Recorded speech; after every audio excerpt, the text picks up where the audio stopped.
Hello, muraho mumeze mute? Nizere ko mumeze neza, nanjye meze neza.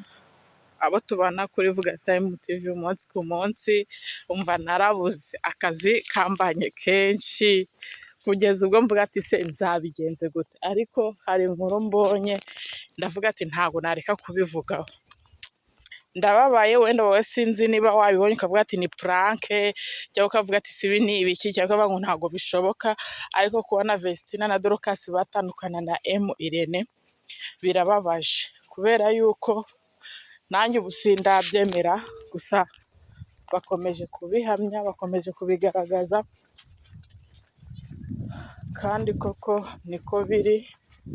Nta kuntu byaba atari byo, babyipositingiye ubwabo, ariko nakwibaza ngo ni gute umuntu akugirira neza mukamenyana, izina ryanyu rikarushaho kuba rikamamara, mukagera kure, ariko at the end of day cyangwa nyuma bikaza kurangira nabi aho kurangira neza.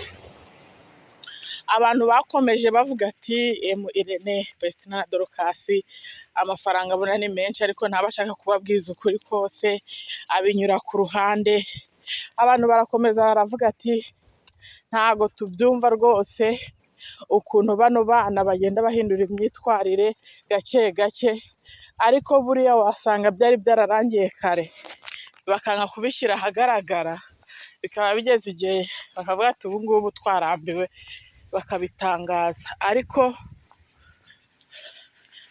abantu benshi bavuga ati mwasubiranye, abantu benshi bari kuvuga ati se mugiye kuzana undi muntu uzababera manager mugakomeza indirimbo, cyangwa umuziki nyine urabananiye, cyangwa umugabo wa Vestina yamubujije umuziki, cyangwa bose bashaka kujya kwibera hanze.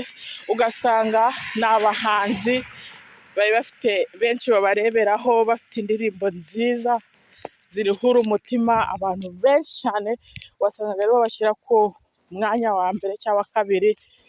Mbere Theo Bosebabireba bazi ko indirimbo ze zacurangwaga cyane, biza kurangira aba bana baje bifatiye, navuga muri gospel, baza gufata umwanya w'imbere, ariko ukuntu bije kurangira bavuga ko umuntu wagiye akabakuraho bari mu buzima barimo, urabizi bari mu buzima bwo ku ishuri, ubuzima batazi rumwe n'abantu, bafatanya na Irene. Yego abantu barakosa, kandi nta kuntu iyo ukora ibibi mu guhatana, hari igihe n'ibibi, iyo ukora ibibi si ukuvuga ko haba atari byiza wakoze, hari igihe ukora ibyiza uri guhatana ngo ukore ibyiza n'ibibi bikazamo.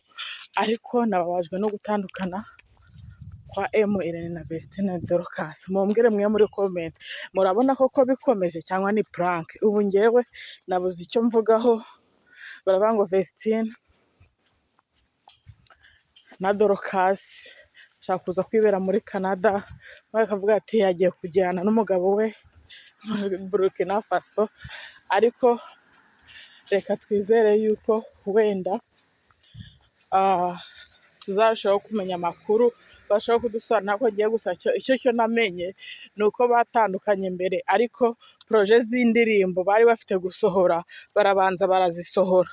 Rero barangije kuzisohora bavuga ati nta kindi twirindirije ni ugutandukana, kandi nta kundi kubihishira biranga, biba ngombwa ko babitangariza abantu bose. Ariko buri muntu wese uri kubona uru rwandiko, buri muntu wese uri kubona aya makuru, kubyiyumvisha biri kumugora.